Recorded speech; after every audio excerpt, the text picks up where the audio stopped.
será un punto de encuentro entre los hechos históricos de gran relevancia y los personajes y liderazgos que los han hecho posible. Cada evento significativo de la historia pasada, presente y, por qué no, también de los que vienen, de los que están por venir, tienen sus correspondientes protagonistas. Allí estaremos nosotros para analizarlos y aprender de los mismos, de tal forma que todos tengamos un mejor futuro.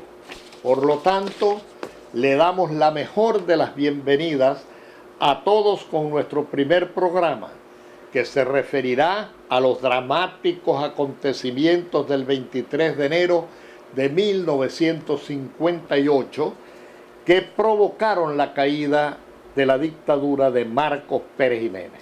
Este acontecimiento cerró un ciclo en la historia política de Venezuela. Un intenso y extenso movimiento cívico-militar había derrotado a un régimen militar autoritario en grado superlativo, terriblemente represivo en lo político, estatista y muy centralizador. Durante una década gobernó al país con etapas y acentos perfectamente identificables. Un aire de alegría libertaria se apoderó de la nación al ser derrocada la dictadura. Los presos políticos recobraron la libertad, los exiliados pudieron regresar libremente a su patria. Cesaron las persecuciones, torturas y asesinatos por razones políticas y los partidos fueron legalizados para que actuaran a la luz pública. ¿Cómo se llegó allí? ¿Cómo se gestó la rebelión del pueblo? ¿Cómo se logró derrocar a la dictadura? Las consecuencias inmediatas de los acontecimientos del 23 de enero de 1958 forman parte de lo que hoy vamos a tratar con un excelente protagonista del liderazgo zuliano. Me refiero al doctor Julio Portillo, abogado, politólogo, embajador, presidente de la Academia de la Historia, profesor universitario de Derecho Internacional y muchas otras cosas más. Julio, sería muy interesante saber dónde estabas tú cuando se corrió en toda Venezuela la voz de que la dictadura había sido derrocada. A pesar de tu corta edad, ¿tuviste conciencia del significado histórico de ese acontecimiento? Primero, Fernando, déjame felicitarte por esta iniciativa con estos programas que enseñan a la juventud venezolana cuál es la historia contemporánea de Venezuela. Sí, yo tenía 14 años de edad, estaba aquí en Maracaibo y fue como a las 2 de la mañana que nos enteramos de la caída del dictador. Mi papá y mi mamá prendieron el carro y salimos para mi mamá era la directora del grupo escolar Carmelita Morales y salimos hacia allá para quitar los cuadros de Pérez Jiménez y de Doña Flor, que eran obligatorios tenerlos en las escuelas, como hacen siempre los dictadores, ¿no? Y de allí salí, de allí regresé y atrevidamente me fui hasta la Plaza Bolívar de Maracaibo, donde detrás de la gobernación, en lo que era el cuartel de policía, empezaron a salir los presos políticos, lo mismo que de la cárcel de Maracaibo, y llegaron allí tres personajes que los debo mencionar porque eran zulianos ilustres y dos de ellos llegaron incluso a la gobernación del estado Zulia: Omar Baral, Gilberto Urdaneta Besón y Vinicio Nava Urribarri. Ellos encabezaron los movimientos civiles que se dieron en Maracaibo para ayudar pues a que el pueblo entendiera lo que estaba pasando en aquel momento. Mira, ¿sabes por qué te hago esa pregunta? Porque más o menos a esa hora el timbre de la casa de nosotros sonó. ¿Y sabes quiénes eran? Luis Aparicio el Grande y Ernesto Aparicio con una botella de champaña festejando la caída de la dictadura. Por eso te hice la pregunta. Ahora, entrando a fondo en el tema, tú podrías hacer una síntesis de las consecuencias inmediatas de ese evento histórico del 23 de enero? Yo creo que en principio tenemos que referirnos, Fernando, a el panorama político que tenía no solamente Venezuela, sino toda la América Latina. Estaban todos los países de la América Latina estaban con dictaduras. Perón en la Argentina, Manuel Odría en el Perú, Rojas Pinilla en Colombia, Batista en Cuba, Duvalier en Haití, Chapita Trujillo en República Dominicana, Los Somoza en Nicaragua, Stroessner en el Paraguay, es decir, y Pérez Jiménez, por supuesto, en Venezuela. Llegó el momento en que empezaron a caer esas dictaduras, primero que la de Pérez Jiménez. Y aquí llegaban las emisoras clandestinas de la resistencia venezolana y también de las emisoras colombianas que invitaban al pueblo venezolano a seguir el ejemplo que ya habían hecho los colombianos con la caída de Rojas Pinilla. Como se sabe, el primero del año de 1957, Pérez Jiménez convocó unas elecciones donde él era el único candidato. Vote a favor o en contra, pero vote. Eran dos tarjetas, una roja y una azul. Los empleados públicos tenían que llevar la tarjeta roja el lunes, después de las elecciones, en señal de que habían depositado la azul, porque si no entregaban la roja, era que la habían depositado y entonces habían votado contra el régimen y por supuesto se iban de los puestos. El 1 de enero, como se sabe, la gente confundió, especialmente en Caracas, los fuegos artificiales que se estaban dando para celebrar el advenimiento de un nuevo año con el bombardeo de la Fuerza Aérea al Palacio de Miraflores y a varios puntos de Caracas. Todo el 1 de enero en la mañana fueron aviones de la Fuerza Aérea bombardeando y pasando a rasos en Caracas. Pérez Jiménez logró restituir la situación, pero allí comenzó a moverse ya el pueblo directamente para provocar la caída de la dictadura. Las elecciones no habían sido reconocidas internacionalmente, se sabía que aquello era un gran fraude. Los dictadores suelen preparar esos fraudes para preservarse, permanecer en el poder. Y llegó el 22 de enero en que se convocó la huelga nacional contra la dictadura. A los zulianos nos endilgan muchas veces que mientras Caracas estaba tumbando al dictador, aquí estábamos jugando béisbol. Eso no es completamente cierto.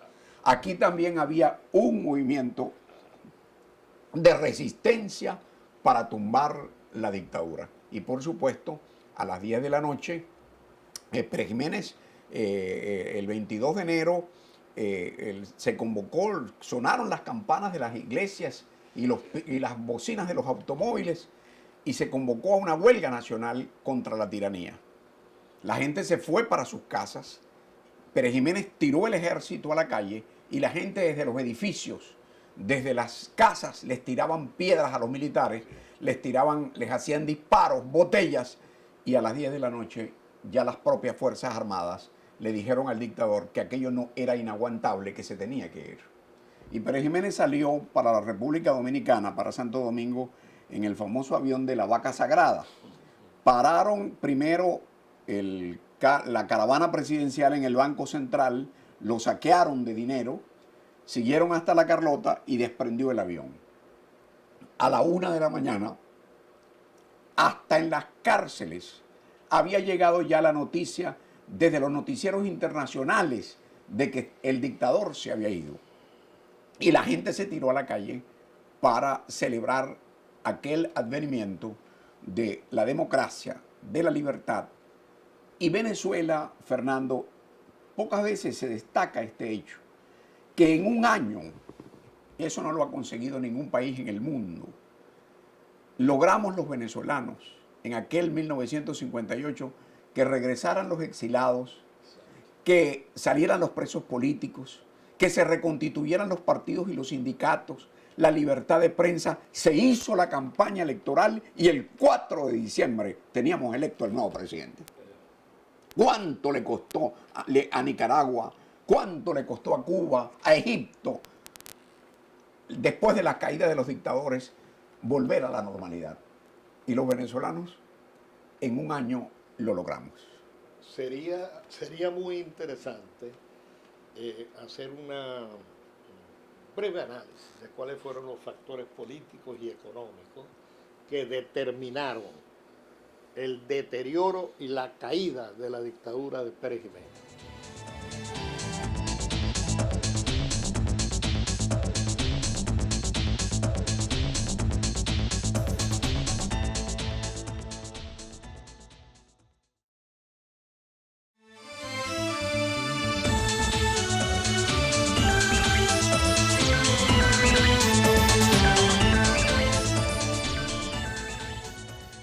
Continuamos en esta entrevista con el doctor Julio Portillo. Dejamos una pregunta en el aire en el sentido, bueno, Julio Portillo ya lo hemos presentado, ¿no? Dejamos la pregunta en el aire de cuáles fueron los factores fundamentales de tipo político y económico que determinaron la caída de la dictadura de Pérez Jiménez. Mira, Fernando, me parece muy interesante la pregunta. Económicamente, los precios del petróleo habían bajado. El comercio de Caracas, fundamentalmente, se encontraba sin pagos efectivos del gobierno. Y la persecución del régimen no se había circunscrito solamente hacia los políticos y hacia los partidos, sino que también la había emprendido contra empresarios al punto de que el propio Eugenio Mendoza estaba con Bethancourt, Villalba y Caldera en Nueva York e iba a ser el presidente de la Junta de Gobierno que sustituyó la dictadura. Y también, por supuesto, otros grupos de presión, los sindicatos y sobre todo también la iglesia, que ya desde el mes de mayo, con la pastoral del arzobispo de Caracas, Monseñor Arias Blanco, había pedido el aumento de sueldo para los trabajadores y había denunciado a la dictadura. Esta es una cosa muy importante porque cuando salen los presos el 23 de enero, también entre los presos había no solamente políticos, comerciantes, sino que también había sacerdotes. De manera pues que Pérez Jiménez tenía en su contra casi todos los grupos de presión. Por supuesto, tenemos que significarlo, también había un ambiente internacional ya en casi toda la América Latina contra los regímenes militares. Mira, sí, en la parte económica fue fundamental lo que tú acabas de decir, porque hubo una caída en los precios del petróleo, eso trajo una disminución del ingreso fiscal, y bueno, y fue la cadena, ¿no?, que terminó afectando al empresariado que había sido aliado del gobierno, ¿no? Ahora, dime una cosa, ¿qué crees tú que debemos nosotros aprender de esa experiencia del 23 de enero que fue tan especial? Sobre todo ahí tú hablaste de la reunión de Nueva York que después se complementó con el pacto de punto fijo. ¿Podríamos comentar un poquito de eso? Yo creo que tú estás señalando un punto muy importante. Los partidos políticos se pusieron de acuerdo y entendieron que a las dictaduras se les tumba, se les derroca cuando hay previamente una unión. Y los partidos políticos se comprometieron mediante el pacto de punto fijo, que, por cierto, no es punto fijo en Estado Falcón, sino que fue la quinta de Caldera, la quinta punto fijo en Sabana Grande, donde se firmó ese pacto, donde los partidos políticos se comprometían a reconocer al ganador y a estabilizar la democracia. Y así lo hicieron. Y el gobierno de Bethancourt, que ganó las elecciones limpiamente, fue inmediatamente reconocido por todos los partidos. Y en el primer gabinete de Bethancourt hubo ministros de todos los partidos políticos. Fernando, era que Venezuela estaba unida y estaba convencida de que había que estabilizar la democracia, que es quizás lo que nos está faltando en este momento. Obviamente que nos está faltando mucho de eso. Ahorita hace mucha falta ¿cómo te diría yo? Más nobleza, Unión. menos egos, más unión, ¿no? Y más tener por encima de todo al país. Mira, ¿qué te parece a ti si nosotros hacemos una reflexión sobre la parte moral, ética del 23 de enero? Mira, el gobierno de Pérez Jiménez era un gobierno que ya estaba muy corrompido y había el convencimiento en todos los partidos políticos de que la estabilización de la democracia tenía que ir unida a la parte ética, a la parte moral, a la anticorrupción. Pero quiero referirme a algo muy, muy significativo. El gobierno de Betancur no fue un gobierno fácil. Tuvo alzamientos militares en Carúpano, en Puerto Cabello, se le alzó el ministro de la Defensa en San Cristóbal, el ataque de Fidel Castro por las playas de Machurucutu en el estado Falcón, el atentado en los próceres contra Betancur, aupado desde la República Dominicana por el dictador Chapita Trujillo. Betancur, yo soy de los que cree que si nosotros no hubiéramos tenido un presidente como Betancur el 23 de enero, quizás hubiera regresado Pérez Jiménez. Porque no, haciendo objetivo, tenemos que decir que Pérez Jiménez salió electo senador. Pero había el convencimiento de que lo que había que hacer en ese momento era estabilizar la democracia. Y Betancur, hay un hecho muy importante que pocas veces se destaca, que es que se reunió con los militares en Maracay y un coronel se le levantó y le dijo: mire Betancur, ¿usted que es enemigo de las Fuerzas Armadas? Y Betancur le dijo con carácter: para la próxima vez me llama presidente porque soy el presidente electo de los venezolanos. Yo no soy enemigo de las Fuerzas Armadas, pero todos ustedes van para los cuarteles, que es donde tienen que estar. Y logró, Fernando, meter a los militares en los cuarteles, en las fronteras, que es donde tienen que estar, y no vendiendo caraotas, sembrando, hechos cargos de hospitales, de escuelas, de liceos, como está ocurriendo desgraciadamente en este momento.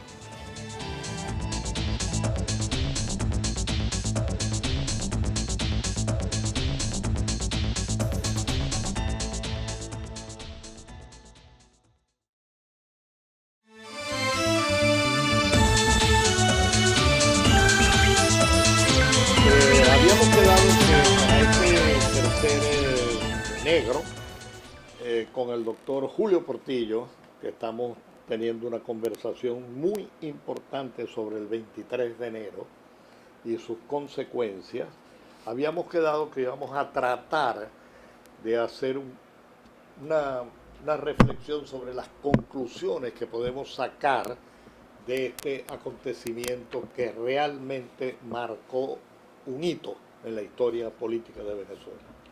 Yo creo, Fernando, que la primera conclusión de carácter sociológico es la de la unidad del pueblo venezolano para estabilizar la democracia y presentarse Venezuela como un país donde el hecho electoral era respetado por todos. Fíjate que aquí, en lo sucesivo, en el caso de Caldera ganó por 32.000 votos y se le entregó el poder. Y los partidos respetaron las elecciones, respetaron los resultados. Ese hecho me parece que es una conclusión muy importante. Desde el punto de vista económico, bueno, yo creo que hay que significar que el empresariado fue respetado por el gobierno.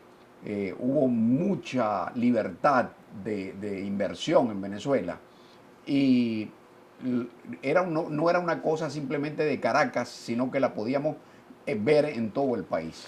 La democracia hizo grandes obras, sí, obras públicas. Se estimuló la inversión nacional e internacional. E internacional. PDVSA llegó a ser una de las empresas más importantes del segunda. mundo. La segunda empresa más importante del mundo, hoy quebrada prácticamente, ¿no? Las obras públicas, la red de carreteras que hizo la democracia, la culminación del puente sobre el lago, bueno, la llegada a las universidades de grandes sectores de la población. La educación fue realmente revalorizada y replanteada.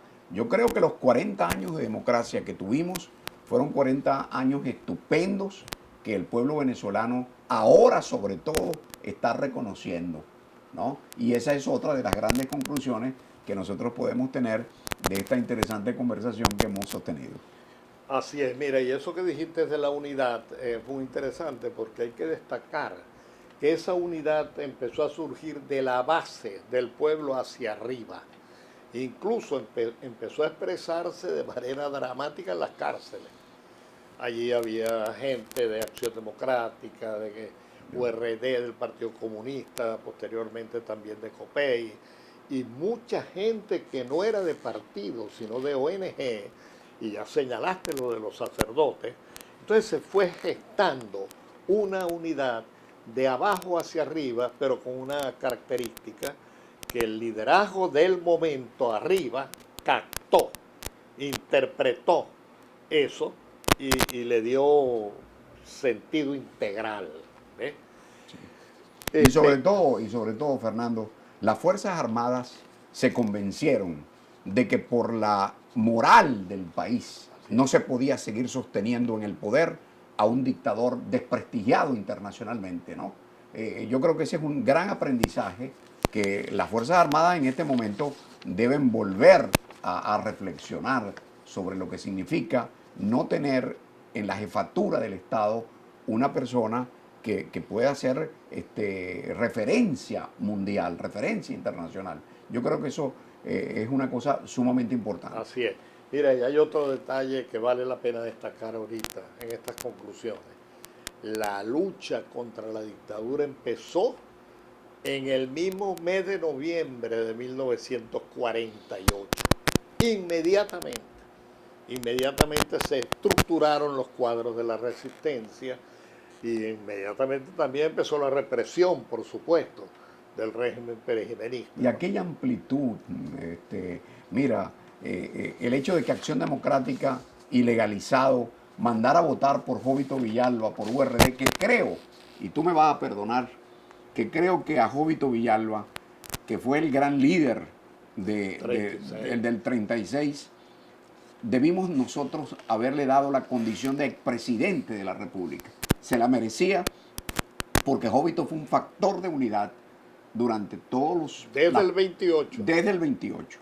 Era el gran líder y por supuesto, fíjate que lo estoy diciendo, en el 52 Acción Democrática mandó a votar por URD. Sí, cómo no, y ganó. Y ganó. Y le arrebataron el triunfo también, ¿no? De manera que allí es sumamente importante destacar, insistir pues, en cómo el liderazgo de la época interpretó cabalmente el sentimiento que tú lo has descrito muy bien, el hambre de libertad que tenía el pueblo. Fernando, permíteme también como conclusiones felicitarte por esta iniciativa de este tipo de programas que son verdaderamente pedagógicos políticamente para que la juventud venezolana sepa y conozca lo que nos ha pasado. Magnífico.